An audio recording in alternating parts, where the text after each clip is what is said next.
آج دیکھا میں وہاں پر کھڑا ہوں جہاں پر تم کھڑے تھے۔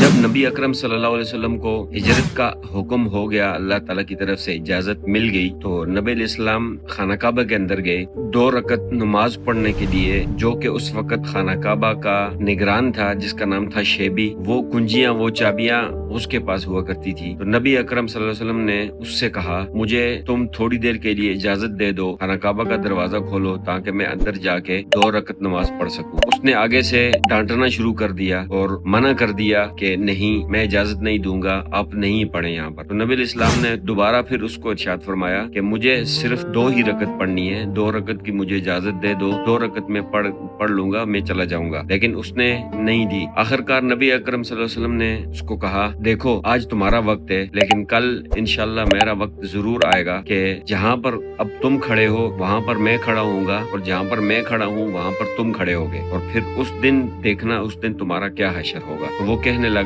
کہ یہ سب تخیلات ہیں، یہ سب خیال کی باتیں ہیں، ایسا کبھی بھی نہیں ہوگا۔ نبی اکرم صلی اللہ علیہ وسلم نے جو مکہ میں جو اپنا وقت گزارا تھا وہ سخت تکلیف اور مصائب کے اندر گزارا تھا۔ پھر اس کے بعد جو مدنی زندگی تھی اس میں جب فتح مکہ کا موقع آیا، نبی اکرم صلی اللہ علیہ وسلم دوبارہ پھر اسی جگہ پر آئے اور فاتح بن کر آئے۔ اور جب نبی اکرم صلی اللہ علیہ وسلم خانہ کعبہ کے پاس پہنچے تو فرمایا کہ شیبی کو بلاؤ۔ تو شیبی کو بلایا گیا، شیبی آیا، اس کے اوپر خوف طاری تھا، وہ ڈر رہا تھا کہ ابھی میرے ساتھ کیا ہوگا۔ تو نبی اکرم صلی اللہ علیہ وسلم نے فرمایا، تمہیں یاد ہے جب میں نے تم سے 2 رکعت پڑھنے کی اجازت مانگی تھی، تم نے مجھے اجازت نہیں دی تھی۔ میں نے تم سے کہا تھا کہ یہ کنجیاں، یہ چابیاں مجھے دے دو، 2 منٹ کے لیے کھول لو، میں اندر صرف 2 رکعت پڑھوں گا، تم نے مجھے اجازت نہیں دی تھی۔ اور میں نے تم سے یہ بھی کہا تھا کہ تمہیں یاد ہے کہ جہاں پر تم کھڑے ہو وہاں پر میں کھڑا ہوں گا۔ تو آج دیکھا میں وہاں پر کھڑا ہوں جہاں پر تم کھڑے تھے، اور جہاں پر میں کھڑا تھا آج وہاں پر تم کھڑے ہو، تو اب بتاؤ تمہارے ساتھ کیا حشر ہونا چاہیے۔ وہ کہنے لگا، اخی کریم و نبی کریم، کہ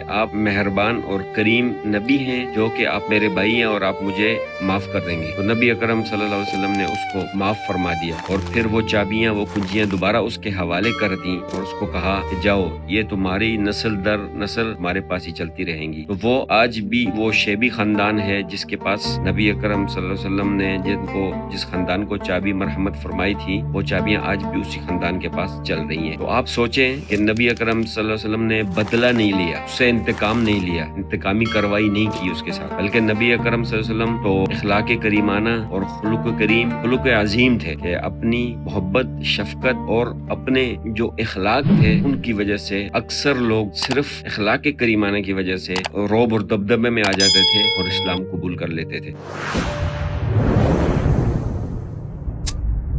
تو یہ تھا آج کا ولاگ، انشاءاللہ ملیں گے نیکسٹ کل، تب تک کے لیے اللہ حافظ۔